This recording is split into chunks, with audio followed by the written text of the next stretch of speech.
गुर वड भागी पाया, भूले मार्ग जिन्हें बताया, ऐसा गुर वड भागी पाया। कृपालु दयालु गरीब नवाज शहनशाह खंडा ब्रह्मंडा दे दाते, भगत बशर पतित पावन कर्म निधान, बख्शिशां दे सागर तान सतगुरु श्री गुरु ग्रंथ साहिब जी, अकाल पुरख रहबर पातशाह की पावन अंदर गरीब नवाज साहब जी की हजूरी गोद का निग लै रहे गुरु सवारे खालसा जीओ। आओ साहब जी ने असीसां दे नाल नवाजिया है, इन्हां शरीरां नूं बाल उत्तम समर्था बख्शिश की है। साडे ज़हन के अंदर वो ख्यालात, वो वैराग, वो घटनावां की याद शक्ति पैदा की है कि असीं गुरु के लाना, गुरु के फरजंदां दे पावन शहीदी दिहाड़े को याद कर रहे हैं। आओ साहब पातशाह जो असीसां बख्श रहे हैं, एकाग्रचित होइए, अरदास करिए, समरथ गुरु सिर हथ धरे हो। कल की जीव हाँ पातशाह जी सानू सबना कुछ कहने का, कुछ सुनने का बल बख्शिश करो। मन बिरतियां सुरत इंद्रियां की एकाग्रता बख्शिश करो। आओ जितने भी शरीर जुड़ बैठे हाँ, जितों तक आवाज सरल कर रहे हाँ, गुरफतेह की सांझ करो। आखो जी वाहिगुरू जी का खालसा, वाहिगुरू जी की फतेह। हजूर पातशाह जी की पावन हजूरी के अंदर आप जी खंड जाप की संपूर्णता उपरांत इलाही बाणी के कीर्तन सरल किए। सैयद पातशाह जी के पावन मुख वाक के विचार भी सत्कारयोग ज्ञानी भूपिंदर सिंह जी बोपा राय जी पास ने सरल की है। ज्ञानी हरप्रीत सिंह जी ने टूक मात्र आप जी के नाल जिक्र किया कोई इतिहास का। सो जितने भी कमाई वाले गुरसिख शरीर जो साडे तो बहुत अगाह दी बातां ने, जिन्हां दे अंदर इस वक्त गुरु की हजूरी अंदर असीसां बख्श रहे ने सत्कारयोग संत गुरमीत सिंह जी महापुरख, संत बाबा महेंद्र सिंह जी जनेर, जिन्हां दा नाम लेते सानू कई दफा बहुत अंदर औखा हो जाता है, क्योंकि वो धरती है जिसका असीं कभी सारी जिंदगी दे ही नहीं दे सकते, जिसनूं सारी जिंदगी असीं चुके हाँ ते सारी जिंदगी चुकांगे। सो खैर असीसां बख्शो महापुरखो। हजूर पातशाह जी के फरजंदा जी दास्तां है, वार वार कथन होया कि ज्ञानी इंसान कर लगे। देखो महापुरखों का जीवन आप जी ने सरल किया। एक शायर के बड़े प्यारे बोल ने कि संसार को असीं भी देखते हाँ तो संसार को एक महापुरख भी देखता है, संसार को आम लोग भी देखते हैं, संसार को एक कमाई वाला भी देखता है, पर उन्हें देखण दे विच साडे देखण दे विच की फर्क होता है। जो गुरु के फरजंदा के वाल एक शायर ने बड़ा सोहना जिक्र किया है कि पातशाह जी के चारे लाल जिहड़े ने ना वो आनंदां दी कुड़ी के अंदर वेड़े दे विच खेड रहे हैं। तो सुभावक है खेडदियां खेडदियां जदों दादी माँ की निगाह गई, दादी माँ गुजर कौर की निगाह गई, तो देख करके जिवें अज भी एक माँ अपने बच्चों को जदों देखती है तो बड़े सुपने सजाती है, भावें उन्हां दी उम्र उन्हां दी अवस्था छोटी होवे, पर माँ ने बड़े सुपने सजाए। तो दादी माँ से जिन्ना प्यार करती सी वो कथन कहने तो परे है, क्योंकि जदों गुरु के लाला की दास्तां छेड़ोगे ना, एक छोटी जी घटना मैं साझी करा। एक दिन इस तरह ही सतगुरु पातशाह जी के सब तो छोटे साहिबजादे बाबा फतेह सिंह जी वो खेडदियां ना एक दिन दादी माँ के कोल आए, तो आकर के माँ को बड़े प्यार के विच आकर के बड़े वैरागमय शब्दों के विच कहते हैं कि मेरी माँ किथे है। जब ये शब्द किया ना तो दादी माँ प्यार नाल कहती कि मैं तेरी माँ ही हाँ। तो साहिबजादे ने अगों सवाल से, क्योंकि दादी माँ ने प्यार की गल करा तो दादी माँ ने प्यार की कोई कसर नहीं छड्डी, पर बाबा फतेह सिंह फिर सवाल करते हैं, कहते ने मेरी माँ किथे है। तो दादी माँ माता गुजर कौर फिर कहती मैं तेरी माँ ही हाँ। तो कहता नहीं, मैं बाहर अपने हानियां दे नाल खेडदा पिया सी, साथियों दे नाल खेडदा पिया सी। उन्हां दीयां दो मावां ने, एक वो माँ है जिन्हें उन्होंने जन्म दिता है, ਤੇ ਇੱਕ ਉਹ ਮਾਂ ਹੈ जिन्हें उन्होंने दादी माँ का शब्द जिन्होंने परखाए वो कहिए साडी दादी माँ है, तू मेरी दादी माँ है, मेरी माँ किथे आ। जदों ये शब्द बाबा फतेह सिंह ने फिर दोहराया ना, क्योंकि माता जीतो जी सचखंड चले गए सी, जदों फिर शब्द दोहराया नहीं तू तो मेरी दादी माँ है जिन्हें मैनू जन्म दिता, वो माँ किथे है। तो माँ गुजर कौर बड़े प्यार नाल कहते वो सचखंड चली गई है। जदों आ शब्द किया ना दादी माँ ने, फिर बाबा फतेह सिंह जी बड़ी छोटी जी उम्र में कहते फिर मैं भी अपनी माँ को जाना है, मैं भी सचखंड जाना है। तो दादी माँ ने उत्थे शब्द वरत्या सी, हजे नहीं समा आएगा मैं भी तेरे नाल ही तेनू तेरी माँ तक लैके जावांगी। ये दादी माँ दीयां बातां ने। तो मैं खैर जिक्र करन लगा सी, एक दिन विहड़े च खेड रहे सी तो दादी माँ गुजर कौर ने देखिया ते चारां नूं खेड के खेडदियां होइयां देख के शायद लिखदा है, दादी पोतियां नूं देख देख आखे वंश दियां निशानियां होणगियां। कि चारे जड़े ने ये साडी वंश दियां निशानियां होणगियां। देखण दा नज़रिया देखो, एक पासे गुरु गोबिंद सिंह महाराज जी भी कोल बैठे देख रहे हैं अपने फरजंदा नूं, दादी देख देख आखे वंश दियां निशानियां होणगियां, पिता देख देख आखे पंथ लई कुर्बानियां होणगियां। देखते चारे उन्हां नूं ही पए ने, पर दादी होर तरीके नाल देखदी, पिता होर तरीके नाल देखदा है। दादी देख के आखदी है जदों जवान हुसन पूरा आन मस्तानियां होणगियां, पिता देखदा है किसी मैदाने जंग अंदर बाहर निकलियां आनियां होणगियां। कि आ एक दिन पिता का नज़रिया की है। सो खैर जदों उस आनंदा की कुड़ी नूं त्यागण की दास्तां आउंदी है कि हजूर पातशाह जी के सामने कभी कुरान के उत्ते कसमां खाधियां जांदियां, कभी आटे की गऊ बना करके कसमां खाधियां जांदियां। भावें मेरा हजूर बाजा वाला अंतरजामी है, ये कोई शक नहीं, पातशाह नूं पता भी है, परख भी लिया है। जदों पातशाह जी ने गड्ढे जिहड़े भर के तोरे सी, जिन्हां ते केवल कूड़ा लद दिता, जिन्हां दे विच टुੱਟੇ छिੱਤਰ जिहड़े सी वो लद दिते, किवाड़ शब्द आपां वरत लईए कवाड़ आदि लद दिता, उन्हां हुकूमत दे उन्हां खोटियां बिरतियां वालियां ने उन्हां नूं भी जदों लुटिया। मेरे दादे नूं पता है इन्हां दी बिरती, इन्हां दी मानसिकता कित्थे खड़ी है। पर कमाल ये है जदों सिख वार वार कहंदे ने कि पातशाह जी आपां किला छड्ड जाइए, महाराज हुण ते इन्हां ने कसमां खा लईआं ने। देखो उन्हां दी कसम उस दिन भी झूठी सी, उस तो पहला भी झूठी सी, उस तो बाद भी झूठी है। बाजा वाले नूं पता है ये झूठियां कसमां खांदे, पर मैं कहां सिखा कदी भी संसार के उत्ते पिता नूं पता होवे कि जो मेरा पुत्र जिद करता पे इहदे विच साडा नुकसान होवेगा, तां संसारी पिता जो लगदी वाह ला देवेगा, पर उस गल नूं मन्नेगा ते कि नहीं तू रुसदा तू रुस जा, तू जाना तू चला जा, तू जो चाहना है करदा, पर मैं आ काम नहीं करांगा। क्यों? क्योंकि इहदे विच साडा नुकसान होएगा।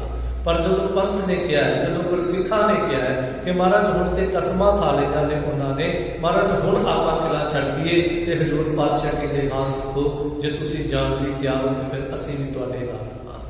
सो कहण दा भाव पातशाह जी जदों आनंदा की कुड़ी नूं शरीर करके छड्डदे ने ना, सत्सा ते परिवार विछोड़ा हुंदा है। कल दा दिन जदों तुसीं देखोगे कि उसे सत्सा के किनारे ते कदे भाई उदय सिंह की शहादत हुंदी है, बाबा जीवन सिंह जी की शहादत हुंदी, बाबा उदय सिंह की शहादत जदों तुसीं पढ़ोगे ना कदी, देखो गतका आम अज सिख खेडदे ने, गुरु के सिख गतके दे जौहर दिखाउंदे ने, पर इतिहास के अंदर हैरानी उदों हुंदी है जदों अज गतका खेडण वालियां नूं देखो, वो 2 4 5 मिनट तलवार घुमाउंदे ने, सिंह साहब घुमाउंदे, खेड प्रदर्शन करते हैं, गतके दे जौहर दिखाउंदे नूं थक जाते हैं। पर बाबा उदय सिंह के परथाए कवि चूड़ामणी भाई संतोख सिंह साहब ने लिखिया लगातार 1.5 पहर तक बाबा उदय सिंह जी लगते रहे। उस तो बाद बाबा जीवन सिंह जी का जो लिखते हैं कवि साहब जी कहते लगातार 4 घंटे उन्होंने घड़ी का जिक्र किया है कि मैं 4 घंटे का अर्थ करके कहा 4 घंटे लगातार दुश्मन के नाल लड़ते ने, श्री साहब तलवार घुमाते भी ने, वार करते भी ने, शरीर का पूरा तान भी लाते हैं, तो दुश्मन का पूरा वार जड़ा वो भी अपनी ढाल के उत्ते रोकते पे। इस तरह के गुरु के सिंघां ने जदों उत्थे शहादतां दित्तियां, सरसा पार हुंदी, पातशाह जी का परिवार 3 हिस्सियां विच वंडिया जांदा। देखो मैं बीबियां भैणां जी बैठे हो, विद्वान महापुरख बैठे ने, जदों साडे सामने माता गुजर कौर जी की कभी तस्वीर आउंदी है जां कभी उन्होंने जीवनी आउंदी है, असीं केवल उन्होंने इत्थों तक व्याख्या करते हैं कि माता गुजर कौर जी बहुत त्याग वैराग की मूर्त ने। ਇਹਦੇ ਵਿੱਚ ਕੋਈ ਸ਼ੱਕ ਨਹੀਂ। ਉਹਨਾਂ ਵਰਗਾ ਤਿਆਗ, ਉਹਨਾਂ ਵਰਗਾ ਵਿਰਾਗ, ਉਹਨਾਂ ਵਰਗੀਆਂ ਕੁਰਬਾਨੀਆਂ, ਉਹਨਾਂ ਵਰਗਾ ਸਿਰੜ, ਉਹਨਾਂ ਵਰਗਾ ਸਿਦਕ ਸ਼ਾਇਦ ਕਿਸੇ ਦੇ ਵਿੱਚ ਆਏਗਾ। ਪਰ ਇੱਕ ਪੱਖ ਅਸੀਂ ਮਾਤਾ ਗੁਜਰ ਕੌਰ ਜੀ ਦਾ ਸਦਾ ਅਖੋਲੇ ਕਰਕੇ ਰੱਖ ਦਿੱਤਾ। ਉਹ ਸਾਡੀਆਂ ਕਮੀਆਂ ਸਨ। ਉਹ ਪਤਾ ਕੀ ਪੱਖ ਸੀ? ਮਾਤਾ ਗੁਜਰ ਕੌਰ ਜੀ ਵਰਗੇ ਸੂਰਬੀਰ ਅਸੀਂ ਕਹਿ ਦਈਏ ਸ਼ਾਇਦ ਕਿਤੇ ਦੂਜਾ ਨਹੀਂ ਕੋਈ ਮਿਲੇਗਾ। ਮਾਤਾ ਗੁਜਰ ਕੌਰ ਜੀ ਵਰਗੀ ਘੋੜਸਵਾਰ ਨਹੀਂ ਤੁਹਾਨੂੰ ਮਿਲੇਗੀ। ਕਿਉਂਕਿ ਤੁਸੀਂ ਤਸਵੀਰ ਜਦੋਂ ਦੇਖਦੇ ਹੋ ਸਰਸਾ ਨਦੀ ਪਾਰ ਕਰਕੇ, ਤਾਂ ਉੱਥੇ ਆਪਾਂ ਇਤਿਹਾਸ 'ਚ ਪੜ੍ਹਦੇ ਹਾਂ ਬੜੇ ਬੜੇ ਸਿੱਖ ਸੂਰਮੇ ਉਸ ਨਦੀ ਦੇ ਵਿੱਚ ਵਹਿ ਗਏ। ਹਾਲਾਂਕਿ ਉਹਨਾਂ ਦੇ ਵਿੱਚ ਕੋਈ ਬਲ ਘੱਟ ਨਹੀਂ, ਪਰ ਉਸ ਵਹਿਣ ਦੇ ਵਿੱਚ ਉਹ ਆਪਣੇ ਆਪ ਨੂੰ ਰੋਕ ਨਾ ਸਕੇ। ਜਿਹੜੇ ਘੋੜਸਵਾਰੀ ਦੇ ਮਾਹਰ ਸੀ ਉਹ ਵੀ ਉਸ ਵਹਿਣ ਦੇ ਵਿੱਚ ਬਹਿ ਗਏ। ਪਰ ਜਦੋਂ ਅਸੀਂ ਮਾਤਾ ਗੁਜਰ ਕੌਰ ਜੀ ਦੀ ਤਸਵੀਰ ਦੇਖਦੇ ਹਾਂ, ਦੋਨੇ ਛੋਟੇ ਸਾਹਿਬਜ਼ਾਦਿਆਂ ਨੂੰ ਆਪਣੇ ਨਾਲ ਬਿਠਾਇਆ। ਕੱਲੀ ਤਸਵੀਰ ਨਹੀਂ, ਇਤਿਹਾਸ ਦੀਆਂ ਪੰਕਤੀਆਂ ਇਸ ਗੱਲ ਦੀ ਹਮਾਇਤ ਕਰਦੀਆਂ ਕਿ ਦੋਨੇ ਸਾਹਿਬਜ਼ਾਦੇ ਮਾਤਾ ਗੁਜਰ ਕੌਰ ਜੀ ਦੇ ਨਾਲ ਘੋੜੇ ਤੇ ਸਵਾਰ ਨੇ। ਮਾਤਾ ਗੁਜਰ ਕੌਰ ਜੀ ਖੁਦ ਉਸ ਘੋੜੇ ਦੀਆਂ ਲਗਾਮਾਂ ਪੜੀਆਂ ਨੇ। ਉਸ ਸਰਸਾ ਨਦੀ ਨੂੰ ਜਿਹਦੇ ਚੋਂ ਸਾਰੇ ਤਕਰੀਬਨ ਰੁੜਦੇ ਪਏ ਨੇ, ਮਾਤਾ ਗੁਜਰ ਕੌਰ ਜੀ ਗੁਰੂ ਕੇ ਦੋਨਾਂ ਫਰਜ਼ੰਦਾਂ ਨੂੰ ਲੈ ਕੇ ਉਸ ਨਦੀ ਦੇ ਵਹਿਣ ਨੂੰ ਚੀਰ ਕੇ ਪਾਰ ਹੋ ਜਾਂਦੇ ਨੇ। ਤਾਂ ਤੁਹਾਨੂੰ ਸੋਚਣਾ ਪਏਗਾ ਕਿ ਮਾਤਾ ਗੁਜਰ ਕੌਰ ਜੀ ਕਿੰਨੇ ਵੱਡੇ ਘੋੜਸਵਾਰ ਹੋਣਗੇ। ਅਸੀਂ ਕੇਵਲ ਉਹਨਾਂ ਨੂੰ ਇੱਥੋਂ ਤੱਕ ਸੀਮਿਤ ਕਰ ਦਿੱਤਾ ਕਿ ਨਹੀਂ ਸ਼ਾਇਦ ਕਿਤੇ ਉਹ ਮਾਲਾ ਪੜ੍ਹ ਕੇ ਉਹ ਬਾਣੀ ਪੜ੍ਹਨ ਤੱਕ ਸੀਮਿਤ ਸੀ। ਇਤਿਹਾਸ ਦੇ ਪੰਨੇ ਕਦੀ ਪਲਟੋਗੇ, ਮਾਤਾ ਗੁਜਰ ਕੌਰ ਸ਼ਮਸ਼ੀਰ ਬਹੁਤ ਸੋਹਣੀ ਚਲਾ ਲੈਂਦੇ ਨੇ। ਉਹ ਦੁਸ਼ਮਣ ਦਾ ਟਾਕਰਾ ਬੜਾ ਸੋਹਣਾ ਕਰ ਲੈਂਦੇ। ਉਹ ਬਹੁਤ ਦੂਰ ਦ੍ਰਿਸ਼ਟੀ ਦੇ ਮਾਲਕ ਸਨ। ਕਿਉਂਕਿ ਜਿਸ ਦਿਨ ਤੁਸੀਂ ਦੇਖਦੇ ਹੋ ਕਿ ਗੰਗੂ ਰਸੋਈਆ ਜਿਹੜਾ ਹੈ ਉਹ ਮੋਹਰਾ ਚੁੱਕਦਾ ਹੈ, ਉਹ ਥੈਲੀਆਂ ਚੁੱਕਣ ਦੀ ਕੋਸ਼ਿਸ਼ ਕਰਦਾ, ਧਨ ਲਗਾਉਂਦਾ, ਬੜੇ ਪੱਕ ਨੇ। ਇੰਨੀ ਦੂਰ ਦ੍ਰਿਸ਼ਟੀ ਸੀ ਮਾਂ ਦੀ ਕਿ ਮਾਂ ਨੇ ਉਸੇ ਵੇਲੇ ਸਮਝ ਲਿਆ ਸੀ ਇਹ ਪਾਪੀ ਕੀ ਕਰਨਾ ਚਾਹੁੰਦਾ ਹੈ। ਬਹੁਤ ਲੰਬੀ ਦ੍ਰਿਸ਼ਟੀ ਹੈ। ਕਦੇ ਤੁਸੀਂ ਇੱਕ ਕਿਤਾਬ ਪੜ੍ਹੋ ਕਿ ਗੁਰੂ ਦੀਆਂ ਸਿੰਘ ਸਿੰਘਣੀਆਂ ਜਾਂ ਸਿੱਖ ਪੰਥ ਦੀਆਂ ਮਹਾਨ ਬੀਬੀਆਂ, ਬੜੀਆਂ ਕਿਤਾਬਾਂ ਨੇ, ਉਹਨਾਂ 'ਚ ਬੜਾ ਇਹਨਾਂ ਦੇ ਨਾਲ ਡਿਟੇਲ ਦੇ ਨਾਲ ਜ਼ਿਕਰ ਹੈ। ਸੋ ਖੈਰ ਮੈਨੂੰ ਜਿਹੜਾ ਵਿਸ਼ਾ ਮਿਲਿਆ, ਹਜ਼ੂਰ ਪਾਤਸ਼ਾਹ ਜੀ ਜਦੋਂ ਤਕਰੀਬਨ 40 ਸਿੰਘ ਨੇ ਗਿਣਤੀ ਦੇ ਦਰਮਿਆਨ, ਪਾਤਸ਼ਾਹ ਜੀ ਜਦੋਂ ਕੱਚੀ ਗੜੀ ਦੇ ਵੱਲ ਤੁਰਦੇ ਨੇ, ਜਿਹਨੂੰ ਅੱਜ ਵੀ ਅਸੀਂ ਕੱਲ ਉੱਥੇ ਦਰਸ਼ਨ ਕਰਕੇ ਆਏ, ਤੇ ਉੱਥੇ ਅੱਜ ਵੀ ਸ਼ਬਦ ਲਿਖਿਆ ਕੱਚੀ ਗੜੀ। ਆਪਾਂ ਸ਼ਬਦ ਵਰਤਦੇ ਚਮਕੌਰ ਸਾਹਿਬ। ਚਮਕੌਰ ਸਾਹਿਬ ਸ਼ਹਿਰ ਦਾ ਨਾਮ ਹੈ, ਉਸ ਗੜੀ ਦਾ ਨਾਮ ਕੱਚੀ ਗੜੀ ਹੈ। ਉੱਥੇ ਗੁਰਦੁਆਰਾ ਕਤਲਗੜ੍ਹ ਸਾਹਿਬ, ਜੋਤੀ ਸਰੂਪ, ਹੋਰ ਬੇਅੰਤ ਸਥਾਨ ਹਨ। ਸੋ ਖੈਰ ਉਹ ਕੱਚੀ ਗੜੀ ਜਿਸ ਦੇ ਵਾਸਤੇ ਜਦੋਂ ਉੱਥੋਂ ਦੇ ਵਸਨੀਕ ਜਿਹੜੇ ਸਨ, ਕਿਸੇ ਨੇ ਇਹ ਇਸ਼ਾਰਾ ਕਰ ਦਿੱਤਾ ਸੀ ਉਹਦੇ ਵਿੱਚ ਚਲੇ ਜਾਓ। ਉਹ ਦੋ ਭਰਾਵਾਂ ਦੀ ਸੀ। ਇੱਕ ਭਰਾ ਨੂੰ ਇੰਨੀ ਖੁਸ਼ੀ ਹੈ ਕਿ ਗੁਰੂ ਗੋਬਿੰਦ ਸਿੰਘ ਮਹਾਰਾਜ ਮੇਰੀ ਕੱਚੀ ਗੜੀ ਦੇ ਵਿੱਚ ਆਏ ਨੇ। ਮਹਾਰਾਜ ਹੈ ਕੱਚੀ, ਪਰ ਮੈਂ ਆਪ ਜੀ ਨੂੰ ਭੇਟਾ ਕਰਦਾ। ਦੂਸਰਾ ਵੀ ਥੋੜੀ ਜਿਹੀ ਆਗਿਆਕਾਰੀ ਕਰਦਾ, ਪਰ ਖੈਰ ਉਹ ਵੀ ਸਮੇਂ ਮੁਤਾਬਕ ਮੰਨਦਾ ਹੈ। ਪਰ ਮੈਂ ਤਾਂ ਉੱਥੇ ਮਹਿਸੂਸ ਕੀਤਾ ਹੈ ਕਿ ਅੱਜ ਉਹ ਕੱਚੀ ਜਿਹੜੀ ਸੀ ਅੱਜ ਪੱਕੀਆਂ ਤੋਂ ਉਤਾਂਹ ਹੈ। ਪੱਕੀਆਂ ਗੜੀਆਂ ਦੁਨੀਆ ਤੇ ਕਿਤੇ ਬੜੇ ਨੇ, ਪਰ ਉਹਦੇ ਵਰਗੀ ਪੱਕੀ ਗੜੀ ਦੁਨੀਆ ਤੇ ਨਹੀਂ ਜੇ ਲੱਗਦੀ। ਤਾਂ ਮੈਂ ਇੱਥੇ ਇਹ ਸਮਝਦਾ ਗੁਰਸਿੱਖਾ, ਦੇਖ ਜੀਵਨ ਤੇਰਾ ਵੀ ਅੱਜ ਕੱਚਾ ਹੈ। ਕਦੀ ਉਹ ਵੀ ਗੜੀ ਕੱਚੀ ਸੀ, ਪਰ ਗੁਰੂ ਉੱਥੇ ਆ ਕਰਕੇ ਆਪਣੇ ਚਰਨ ਪਾ ਦਿੱਤੇ। ਅੱਜ ਉਹ ਪੱਕਿਆਂ ਤੋਂ ਉਤਾਂਹ ਹੋ ਗਈ। ਸਿੱਖਾ ਜੇ ਤੇਰਾ ਜੀਵਨ ਕੱਚਾ ਹੈ ਤਾਂ ਗੁਰੂ ਨੂੰ ਬੇਨਤੀ ਕਰੀ ਕਿ ਸਤਿਗੁਰੂ ਪਾਤਸ਼ਾਹ ਮੇਰੇ ਹਿਰਦੇ ਵਿੱਚ ਕਦੀ ਆ ਕੇ ਵਸ ਜਾਈ। ਯਾਦ ਰੱਖੀ ਜਿੱਦਣ ਗੁਰੂ ਇਸ ਕੱਚੇ ਸਰੀਰ 'ਚ ਆ ਕੇ ਬਹਿ ਜਾਏਗਾ, ਤੇਰਾ ਕੱਚਾ ਸਰੀਰ ਵੀ ਪੱਕਿਆਂ ਤੋਂ ਉਤਾਂਹ ਹੋ ਜਾਏਗਾ। ਸੋ ਖੈਰ ਹਜ਼ੂਰ ਪਾਤਸ਼ਾਹ ਜਦੋਂ ਉੱਥੇ ਗਏ ਨਾ, ਇਤਿਹਾਸ ਦੇ ਬੜੇ ਸੋਹਣੇ ਸ਼ਬਦ ਸਾਂਭ ਕੇ ਰੱਖੇ ਨੇ। ਪਾਤਸ਼ਾਹ ਜੀ ਨੂੰ ਬੜੇ ਧਿਆਨ ਦੇ ਨਾਲ ਦੇਖਦੇ ਨੇ ਉਸ ਗੜੀ ਦੇ ਵੱਲ। ਤੇ ਜਦੋਂ ਸਿੱਖ ਪੁੱਛਦੇ ਨੇ ਕਿ ਮਹਾਰਾਜ ਪਿੱਛੇ ਤਾਂ ਫੌਜਾਂ ਲੱਗੀਆਂ ਨੇ, ਆਪਾਂ ਜਲਦੀ ਆਪਣਾ ਅੱਗੇ ਦੀ ਤਿਆਰੀ ਜਿਹੜੀ ਹੈ ਜੰਗ ਲੜਨ ਦੀ ਤਿਆਰੀ ਕਰੀਏ, ਤੁਸੀਂ ਇਹਨਾਂ ਕੰਧਾਂ ਦੇ ਵੱਲ ਕੀ ਨਿਹਾਰਦੇ ਪਏ ਹੋ? ਤੁਸੀਂ ਇਹਨਾਂ ਕੰਧਾਂ ਨੂੰ ਇੰਨੇ ਧਿਆਨ ਦੇ ਨਾਲ ਕਿਉਂ ਦੇਖਦੇ ਹੋ? ਤੇ ਉੱਥੇ ਇੱਕ ਪਿਆਰ ਵਾਲਾ ਗੁਰੂ ਦਾ ਸਿੱਖ ਜਿਹੜਾ ਜਦੋਂ ਇਹ ਸਵਾਲ ਕਰਦਾ ਨਾ, ਤੇ ਪਾਤਸ਼ਾਹ ਜੀ ਨੇ ਜਿਹੜਾ ਜਵਾਬ ਦਿੱਤਾ ਹੈ, ਉਹਨੂੰ ਇਤਿਹਾਸ ਦੀਆਂ ਸਤਰਾਂ ਜਦੋਂ ਆਪਾਂ ਪੜ੍ਹਦੇ ਹਾਂ ਨਾ, ਤੇ ਅੱਲਾ ਯਾਰ ਖਾਂ ਜੋਗੀ, ਜਿਹਨੂੰ ਇਸਲਾਮ, ਜਿਹਨੂੰ ਮੁਸਲਮਾਨ ਸ਼ਬਦ ਵਰਤਿਆ ਜਾਂਦਾ, ਇਸਲਾਮ ਨੂੰ ਮੰਨਣ ਵਾਲਾ। ਪਰ ਮੈਂ ਇੱਕ ਸ਼ਬਦ ਕਹਿਣਾ, ਅੱਲਾ ਯਾਰ ਖਾਂ ਜੋਗੀ ਬਾਹਰੋਂ ਮੁਸਲਮਾਨ ਹੈ, ਅੰਦਰੋਂ ਸਿੱਖ ਹੈ। ਪਰ ਅਸੀਂ ਬਾਹਰੋਂ ਸਿੱਖ ਹਾਂ, ਪਰ ਅੰਦਰੋਂ ਮੁਸਲਮਾਨ ਹੋ ਚੁੱਕੇ ਹਾਂ। ਜੇ ਅਸੀਂ ਆਪਣੇ ਵੱਲ ਝਾਤ ਮਾਰਦੇ ਹਾਂ, ਉਹ ਬਾਹਰੋਂ ਮੁਸਲਮਾਨ, ਉਹਦਾ ਹੁਲੀਆ ਮੁਸਲਮਾਨਾਂ ਵਾਲਾ, ਪਰ ਅੰਦਰੋਂ ਉਹ ਗੁਰੂ ਗੋਬਿੰਦ ਸਿੰਘ ਮਹਾਰਾਜ ਆਪਣਾ ਅੱਲਾ, ਆਪਣਾ ਖੁਦਾ ਕਹਿੰਦਾ ਹੈ। ਅੰਦਰੋਂ ਗੁਰੂ ਨਾਨਕ ਦਾ ਸਿੱਖ ਹੈ, ਬਾਜਾਂ ਵਾਲੇ ਦੀ ਸਿੱਖੀ ਧਾਰਨ ਕਰਨ ਨੂੰ ਤਿਆਰ। ਅਸੀਂ ਬਾਹਰੋਂ ਕਿਤੇ ਨਾ ਕਿਤੇ ਸ੍ਰੀ ਸਾਹਿਬ ਪਾਏ, ਅਸੀਂ ਬਾਹਰੋਂ ਆਪਣੇ ਦਾੜੇ ਕੁੰਡੇ ਛੱਡੇ ਨੇ। ਮਾਫ ਕਰਿਓ, ਕੋਈ ਜਗ੍ਹਾ ਅਸੀਂ ਨਹੀਂ ਛੱਡਦੇ, ਕੋਈ ਪੀਰ ਅਸੀਂ ਨਹੀਂ ਛੱਡਦੇ, ਕੋਈ ਦਰਗਾਹ ਅਸੀਂ ਨਹੀਂ ਛੱਡਦੇ। ਕਹਿਣ ਵਿੱਚ ਕੋਈ ਹਕੀਕਤ ਨਹੀਂ। ਅਸੀਂ ਬਾਹਰੋਂ ਸਿੱਖ ਹੋ ਕੇ ਅੰਦਰੋਂ ਮੁਸਲਮਾਨ ਹੋ ਗਏ ਹਾਂ।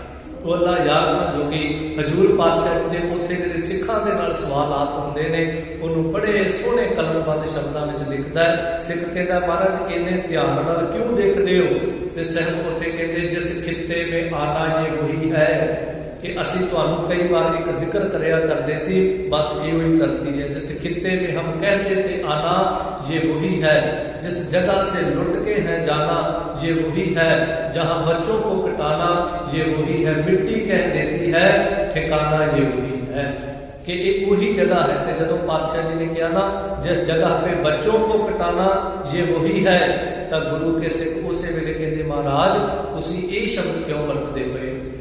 पातशाह कहते तुसी सारे ही साडे बच्चे हो। हाँ ये गल वखरी है कि असीं गुरु नूं अपना नहीं मन्निया, ये साडी मूर्खता ज्ञानता, पर गुरु ने साडे ते बच्चियां दे विच कदी फर्क नहीं कीता।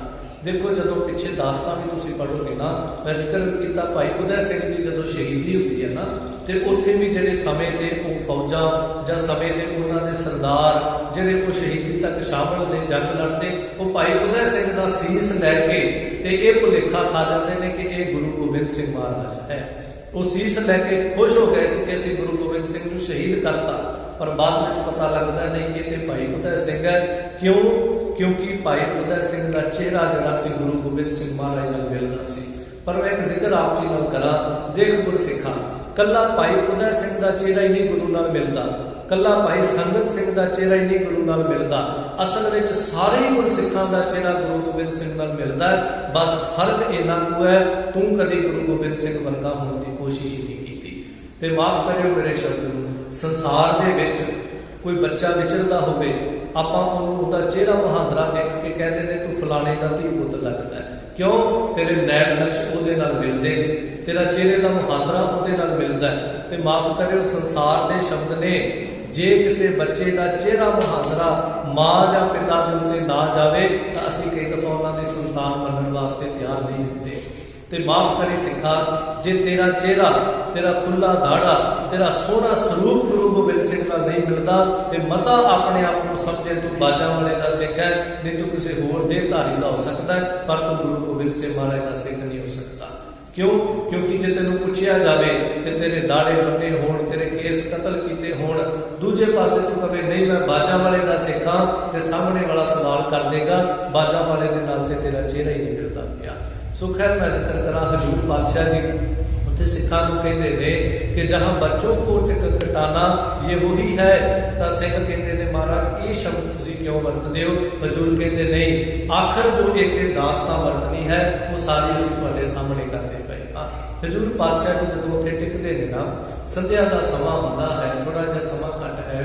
सो खैर संध्या का समा जदों वरतदा ना, पातशाह उत्थे सोदा रहना सदा पाठ सुनते हैं।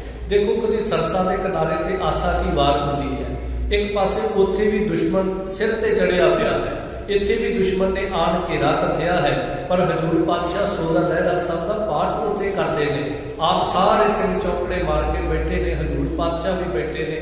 भाव किते भी किते अमृत वेला है, किते संध्या का वेला है, तो हजूर पातशाह को वेला ना कभी खुंजाया ते ना सिख को खुंजाउण दा कभी हुक्म है। इधर जड़िया फौजा ने घेरा करते हैं, वो फौजा की बड़ी वड्डी गिनती से सत्कारयोग महापुरख बाबा भुपिंदर सिंह जी ने अपना सारी साझी की है। फौजा इतों तक सोच के बैठिया ने, जो लोगों को पुछते हैं किन्ने कु सिंह ने अंदर, कहते जो गए से उदों तो इन्ने कुछ हो सकता है रात बराते इधरों उधरों चार होर आ गए होण, बहुती गिनती नहीं। तो फौजा के जिहड़े सरदार ने वो सारे एक गल सोच के बह जाते हैं, कहते कोई गल नहीं, थके हुए ने सफर तो आए ने, इन्हां दी जिंदगी हुण बहुती नहीं, अज की रात इन्हां दी जिंदगी बाकी रह गई, अज रात आपां हमला नहीं करना, कोई गल नहीं, इन्हां नूं एक रात जिंदगी जिहड़ी होर जिउं लैण दो। वो इत्थों तक सुपना लैके बैठे ने कि थोड़े जिहे मुट्ठी भर ने, इहदे विच कोई शक नहीं। चमकौर की गली को जो घेरा पैंदा है तो विद्वान लिखते इन्नी फौज है कि जे एक एक मुट्ठी भी किते मिट्टी की भर के सुट्टण तां भी वो चमकौर गली दी कंधां नूं ढक के रख देणगे, इन्नी वड्डी फौज है।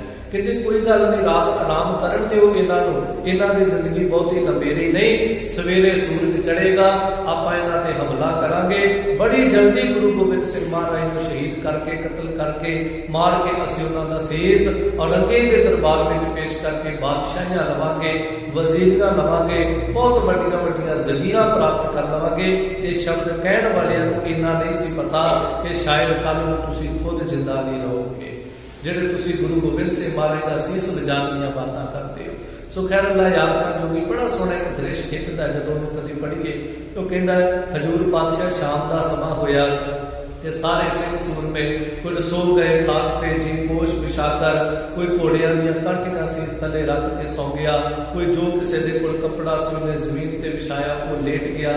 ते हजूर पातशाह जी आप बड़े आनंद दे विच हजूर पातशाह जी ने चौंकड़ा मारिया होया ते पातशाह जी के मुख तो तू ही है वाहिगुरू वाहिगुरू मुंह से निकलता है, तू ही मुंह से निकलता। हजूर पातशाह जी ने गर्दन झुकाई शुकराने दे विच जोड़े। देखो किते भी गुरु गोबिंद सिंह महाराज की रसना ते क्यों शब्द नहीं आता। अपनी जिंदगी च माड़ा जिहा उतार चढ़ा आवे, दादा मैं इन्नी बंदगी की, मैं इन्नी सेवा की, मेरे नाल आ क्यों कीता। गुरु गोबिंद सिंह महाराज ने कभी नहीं कहा कि मैं इस धरती के गरीबां की बांह फड़ी, मैं मजलूमां की रखिया की, मैं जिहड़े लताड़े लोग सी उन्हां दीयां बाहां फड़ियां, पर ऐ परमात्मा तू मेरे नाल ऐसा क्यों कीता। क्यों शब्द ही नहीं है ज़िकी दे कोल। सो हजूर पातशाह जी जो इस तरह बैठे ने, सारे सिंह जिहड़े ने जमीन ते लेटे ने, बड़ा सोहना दृश्य खिंच के वो कहता है अल्लाह याद का जोगी कि पातशाह सारियां दे कोल आके चक्कर मारते हैं। किसी का दस्तारा जिहड़ा वो ढिला होया है, किसी के चरणों के विच जिहड़ा खून सिमदा पिया है, तो कदे पातशाह जी किसी के चरण दबाउण लगते हैं, किसी का दस्तारा जिहड़ा वो सीधा करते हैं, उहदी ढिली दस्तार जिहड़ी वो दोबारा कसते हैं। ये कमाल की बात है। जदों पातशाह जी चरणों वाले पासे आउंदे जितों लिखता है नदी पे आए तो चरण चूमने बैठे, जदों पुआंदी वाले पासे आए हजूर पातशाह सिखां दे चरण चूमदे। तो मैं जिक्र करदा गुरु सिखा तैनूं गुरु गोबिंद सिंह महाराज वर्गा गुरु नहीं लभना। जिथे मर्जी दुनिया ते भटक ले वो बाजा वाला नहीं तैनूं लभना जिहड़ा कदी तेरे चरणों नूं हत्थ लावेगा, नहीं लभेगा। इत्थे दुनिया ते वो गुरु लभ जाणगे जिहड़े कहणगे साडे तो 50 फुट दूर खड़े होकर साडे नाल गल कर सकते हो। तैनूं वो गुरु नहीं लभना जिहड़ा कहंदा मैं इन्हां दे वास्ते सारा कुछ कुर्बान कर दूंगा। हजूर पातशाह सारी रात आप पहरा देते हैं, इन्हें प्यार दे विच पहरा देते हैं। पता है कि कल सवेर का सूरज चढ़ना है, इन्होंने शहीदियां प्राप्त करनियां ने, मेरे फरजंदा ने शहीदियां प्राप्त करनियां। मुक्ति बाद सवेर का सूरज चढ़िया, उन्होंने फौजा ने हमला प्रारंभ किया, उन्होंने बड़िया आसा लाइया से हमला करना है, तो बस उस वेले से जित प्राप्त कर लेनी। हजूर के सिखा ने अंदरों जो तीर चलाए ने, पातशाह ने जो अंदरों तीर चलाए ने, देखो गुरु की वडियाई असी तो करनी करनी। एक इतिहासकार लिखता मेरे दादा जो गढ़ी जो तीर चलाते सी ना, ते दुश्मन दी फौजा भी इस गल की उस्तत करदियां सी कि गुरु गोबिंद सिंह महाराज वर्गा तीर अंदाज नहीं अज तक वेख्या। जंगा असी बहुत लड़ियां ने, कैसा नहीं वेख्या। वो कहते देखो गुरु गोबिंद सिंह महाराज केवल उधर तीर चलाते हैं जिधरों साडी फौज हमला करती पई है। ये मगर कहने का उन्होंने रीजन की सी कि अपने वर्गा बंदा आसे पासे भी मार करेगा भी वो खड़ा उन्होंने भी मार दियो।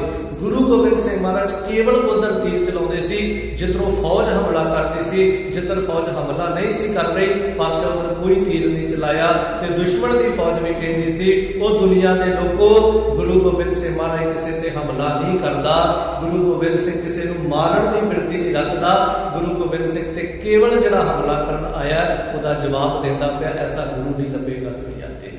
गुरु गोबिंद सिंह महाराज के तीर एक एक तीर कईयां नूं विढ़दा है। आखिर जदों उस किले दे विचों उस गढ़ी दे विचों 5-5 दे जथे निकलने शुरू हुए, सारिया ने एक ने जाकर के कई हजारां नूं मौत के घाट पर सवा के रख दिता।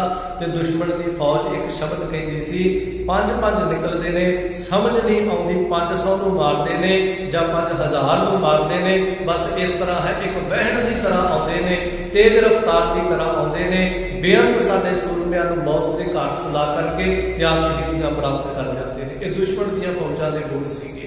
हजूर पातशाह जी के सिंघां ने जदों शहादतां दित्तियां